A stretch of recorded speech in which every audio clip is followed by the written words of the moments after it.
कहानी की शुरुआत पेटुला और टिल्डा नाम की दो लड़कियों को दिखाते हुए होती है जो एक स्ट्रगलिंग आर्टिस्ट थीं और अपना खर्चा निकालने के लिए ड्रग्स की स्मगलिंग भी करती थीं। लेकिन एक दिन वो दोनों न्यूयॉर्क के एक अपार्टमेंट में ड्रग्स के पैकेट को गिन रही होती हैं। तभी वहाँ पुलिस आ जाती है जिससे उन्हें अपना सभी सामान और ड्रग्स वगैरह छोड़कर वहाँ से तुरंत भागना पड़ता है। वो दोनों एक ट्रेन में चढ़ जाती हैं। टिल्डा वहाँ पर अकेले बैठकर मैगजीन पढ़ने लगती है तो वहीं पेटुला अपने ड्रग सप्लायर कोको से फोन पर बात करने के लिए बाथरूम में चली जाती है। कोको उससे कहता है कि मुझे मेरे ड्रग्स के पैसे तुम दोनों से चाहिए, जिसके लिए मैं तुम्हें 48 घंटे का टाइम दे रहा हूँ। क्योंकि पेटुला और टिल्डा ने अपने अपार्टमेंट में ही वो सारा ड्रग्स छोड़ दिया था। अब इन दोनों की बात चल ही रही होती है कि तभी अचानक ट्रेन का टीसी आकर बाथरूम का दरवाजा नॉक करता है। पेटुला के दरवाजा खोलते ही वो पेटुला से ट्रेन की टिकट दिखाने को कहता है, जिस पर पेटुला उसे कहती है कि मेरे पास टिकट नहीं है, लेकिन मैं इसके बदले तुम्हें खुश कर सकती हूँ। जिसके बाद वो दोनों वहीं बाथरूम में इंटीमेट हो जाते हैं। कुछ देर बाद पेटुला टिल्डा के पास आती है और अपनी सीट के नीचे च्युइंगम चिपका देती है और शहर पहुँचते तक वो लोग सो जाते हैं। शहर पहुँचने के बाद वो लोग सड़क पर घूम रहे थे,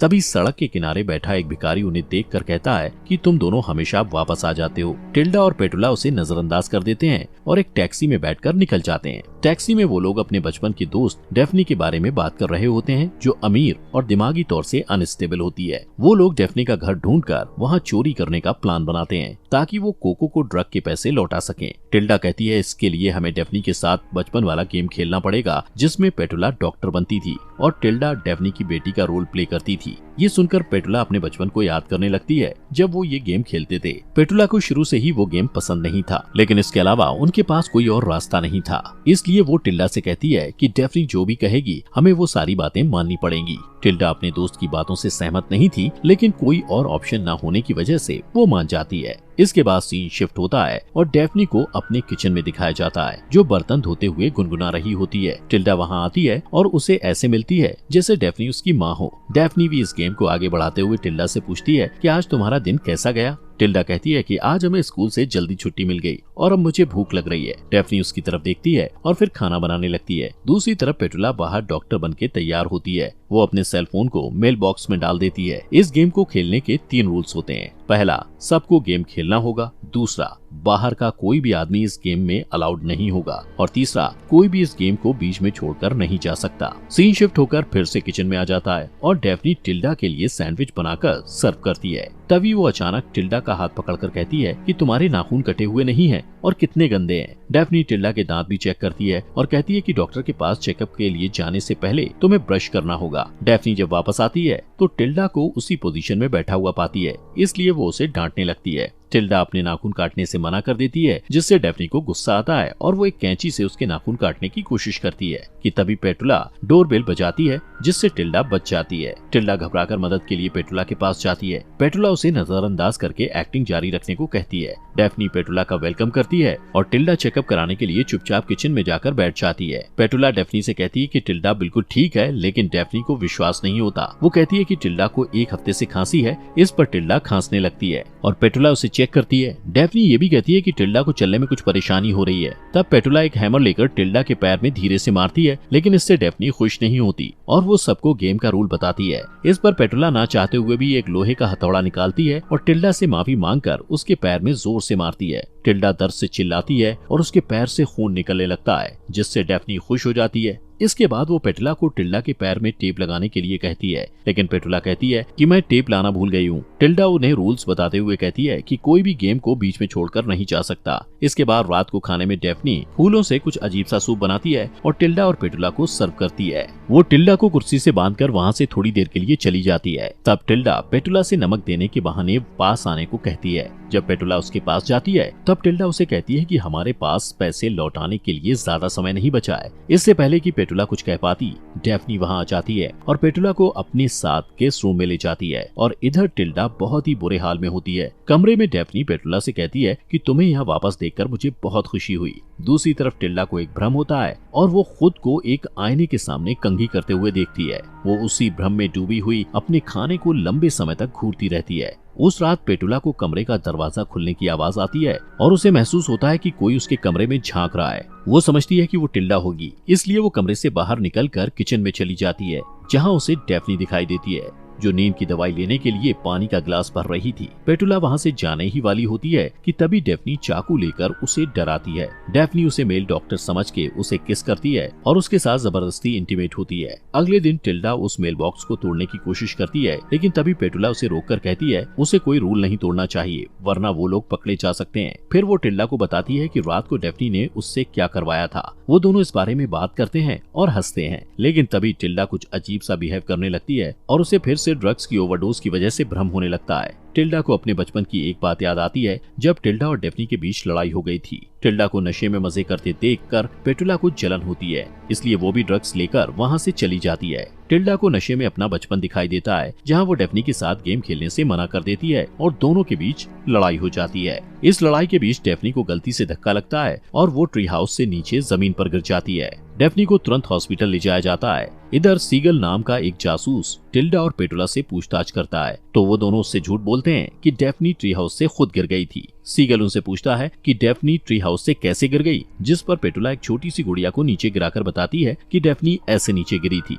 सीगल को दोनों की सच्चाई पर शक होता है और वो डेफनी के कमरे में जाता है, जहां डॉक्टर डेफनी की दादी को बताते हैं कि डेफनी ठीक तो है, लेकिन उसके पेट का अंदरूनी हिस्सा डैमेज हो गया है और इस वजह से वो कभी मां नहीं बन पाएगी। सीन फिर से प्रेजेंट में शिफ्ट होता है, जहां डेफनी बाथरूम में होती है और अपने प्रेगनेंसी टेस्ट के रिजल्ट को देखकर मुस्कुराती है। दूसरी तरफ पेटुला के ऊपर भी ड्रग्स का असर हो जाता है और उसे भी भ्रम होता है कि कोई उसके हाथ को जला रहा है। वो घबराई हुई डेफनी के कमरे में पहुंच जाती है। वहां उसे डेफनी के कार की चाबी मिलती है, जिसे लेकर वो बाहर की तरफ भागती है। बाहर उसे टिल्डा मिलती है और वो उसका हाथ पकड़कर कहती है कि हमें जल्दी यहाँ से निकलना होगा। वो लोग कार की तरफ जाते हैं और कार का दरवाजा खोलने ही वाले होते हैं कि तभी वहाँ डेफनी आ जाती है और उन्हें बैट से मारकर बेहोश कर देती है। इस बीच पुलिस स्टेशन में सीगल को किसी का कॉल आता है और वो उससे कहता है कि मैं डेफनी के केस को संभाल लूंगा। इधर टिल्डा और पेटुला को होश आता है, तब वो देखते हैं कि वो लोग चोटियों से बंधे हुए हैं। डेफनी इस खेल को बहुत ज्यादा गंभीर रूप से खेल रही थी और उसे लगता था कि उसकी दोस्त उसकी बेटी है और वो उन दोनों को अपने साथ ही रखना चाहती थी।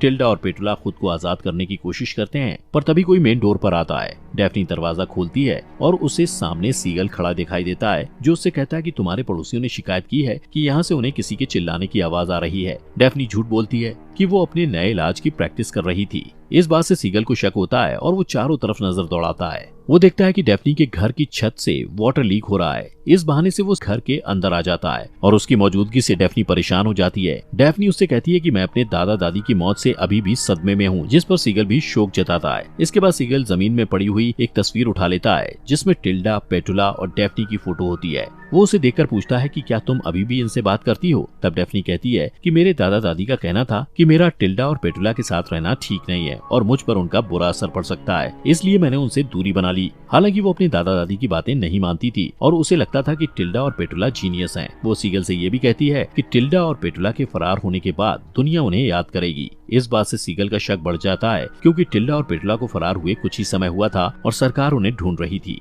वो डेफनी से पूछता है कि तुम्हें टिल्डा और पेटुला के फरार होने के बारे में कैसे पता चला, क्योंकि ये खबर कोई नेशनल न्यूज नहीं है, इसलिए ऐसा नहीं हो सकता कि तुमने इसके बारे में कहीं पढ़ा हो। डेफनी के पास इस सवाल का कोई जवाब नहीं होता है, इसलिए वो चुप हो जाती है। तभी सीगल को ऊपर वाले कमरे से कुछ आवाजें आती हैं और वो ऊपर की तरफ जाने लगता है, पर डेफनी उसे रोककर कहती है कि पहले तुम मुझे सर्च वारंट दिखाओ। सीगल के पास सर्च वारंट नहीं होता। तब डेफनी कहती है कि तुम यहाँ से जा सकते हो। सीगल के पास और कोई रास्ता नहीं था, इसलिए वो जाने लगता है, पर जाने से पहले डेफनी को कहता है कि टिल्डा और पेटुला भागे हुए क्रिमिनल्स हैं। उसके जाते ही डेफनी घर के सभी रास्तों को बंद कर देती है। दूसरी तरफ टिल्डा और पेटुला को अभी तक घर की तिजोरी नहीं मिली थी। एक दिन नाश्ते से पहले डेफनी टिल्डा को हाथ धोने के लिए कहती है। टिल्डा चली जाती है और पेटुला डेफनी के साथ अकेली होती है। डेफनी पहेलियों में बातें करने लगती है, जिससे पेटुला उलझन में पड़ जाती है। डेफनी पेटुला से कहती है कि ये तिजोरी तक पहुंचने के लिए सुराग है और तुम इन पहेलियों के जरिए तिजोरी को ढूंढकर पैसे लेकर यहाँ से जा सकती हो। इसके बाद पेटुला टिल्डा के पास जाने के लिए भागती है, लेकिन किचन के बाहर ही टिल्डा उसे मिल जाती है, जो शुरू से उनकी बातें सुन रही थी। टिल्डा उससे कहती है कि ये पहेलियां तिजोरी तक पहुंचने का सुराग है और इसलिए तुम मुझे यहाँ डेफनी के साथ अकेला छोड़कर तिजोरी को ढूंढो। इसके बाद पेटुला एक खिड़की से देखती है कि गजेबो यानी छत के साथ बनी हुई छोटी सी इमारत में 3 औरतों वाली एक छोटी सी मूर्ति है, जब वो उसे देखने के लिए जाती है तो मूर्ति के नीचे उसे एक पहेली मिलती है, जिसके बाद वो वापस घर में आ जाती है और घर की छत पर बने क्रैक का पीछा करते हुए कमरे में पहुंच जाती है। फिर वो कमरे के सारे पर्दे लगा देती है और उसे आईने में अगला सुराग मिलता है। इस तरह वो तिजोरी तक पहुंच जाती है और जो नंबर उसे मूर्ति, आईने और कैलेंडर में मिले थे उससे वो तिजोरी खोल लेती है। उसे पैसे मिल जाते हैं और वो बहुत एक्साइटेड हो जाती है। इसके बाद पेटुला टिल्डा के कमरे में जाती है जो अपनी डायरी लिख रही होती है। पेटुला कहती है कि अब वो लोग यहाँ से निकल सकते हैं, लेकिन टिल्डा परेशान हो जाती है क्योंकि जब भी पेटुला भागने की कोशिश करती है डेफनी उसे पकड़ लेती है। पेटुला बहुत ज्यादा एक्साइटेड होती है, इसलिए उसे टिल्डा की परेशानी नजर नहीं आती। वो कहती है कि मेरे पास यहाँ से निकलने का बहुत अच्छा प्लान है। उस रात पेटुला और टिल्डा अपना सामान लेकर डेफनी के घर से निकल जाते हैं और किसी से लिफ्ट लेने की कोशिश करते हैं, लेकिन कोई भी वहाँ नहीं रुकता।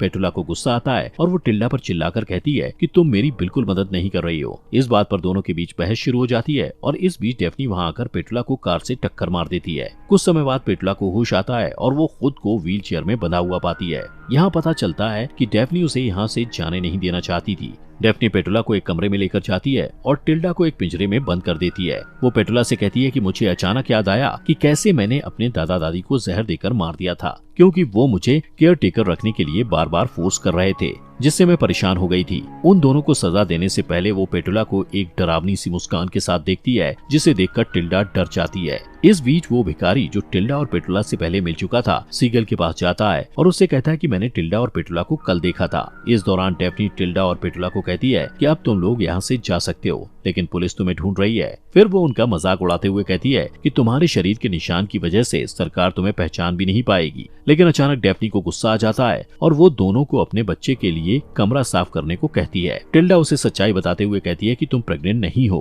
क्योंकि तुम माँ नहीं बन सकती हो, पर डेफनी कहती है कि मैं बच्चे को अपने पेट में लात मारते हुए महसूस कर सकती हूँ। टिल्डा उससे पूछती है कि तुम्हारे बच्चे का बाप कौन है। डेफनी कहती है कि डॉक्टर इसका बाप है। ये सुनकर टिल्डा अपनी हंसी पर काबू नहीं कर पाती, लेकिन पेटुला एक्टिंग करते हुए डेफनी को कहती है कि तुम्हारे बच्चे का इस दुनिया में आने का टाइम हो गया है, इसलिए तुम्हें ऑपरेशन की जरूरत है। इसके बाद वो दोनों डेफनी को मेडिकल रूम में ले जाकर मेडिकल टूल से उसकी जान लेने की कोशिश करते हैं, लेकिन तभी वहाँ सीगल पहुंच जाता है और टिल्डा और पेटुला को रोकते हुए अपने हाथ सिर के पीछे करके खड़े रहने के लिए कहता है। लेकिन तभी डेफनी उठ जाती है और सीगल पर पीछे से वार कर देती है और टिल्डा भी उसे मारने लगती है, जबकि पेटुला खून से लथपथ सीगल को हाथ लगाने से मना कर देती है और एक हथौड़े से उसे मार देती है। इसके बाद वो लोग सीगल की बॉडी को डेफनी के बगीचे में गाड़ देते हैं और उसकी कार को तालाब में डुबो देते हैं। इसके बाद वो लोग घर वापस आ जाते हैं और नहाने के बाद उनके सारे घाव अपने आप ही गायब हो जाते हैं। पेटुला बाथरूम में डांस करते हुए मन ही मन गुनगुनाती है। इसके बाद वो अपने चेहरे को इतना शेव करती है कि उसके चेहरे से खून निकलने लगता है। दूसरी तरफ टिल्डा और डेफनी माँ बेटी की तरह एक्टिंग करते हैं। टिल्डा खड़ी होती है और सामने की तरफ झुकती है। डेफनी भी ऐसा ही करती है और उन्हें देखकर ऐसा लगता है जैसे उन्होंने कोई परफॉर्मेंस खत्म किया हो। इसके बाद वो तीनों बगीचे में जाते हैं जहाँ टिल्डा खेलती है और पेटुला और डेफनी उस पर नजर रखते हैं। इतने में डेफनी पेटुला को अकेला छोड़ के चली जाती है। पेटुला को पता चलता है कि वो वहाँ अकेली है, तो वो गजेबो की तरफ चली जाती है जहाँ उसे खून से लथपथ सीगल दिखाई देता है और वो उसे देखकर डर जाती है।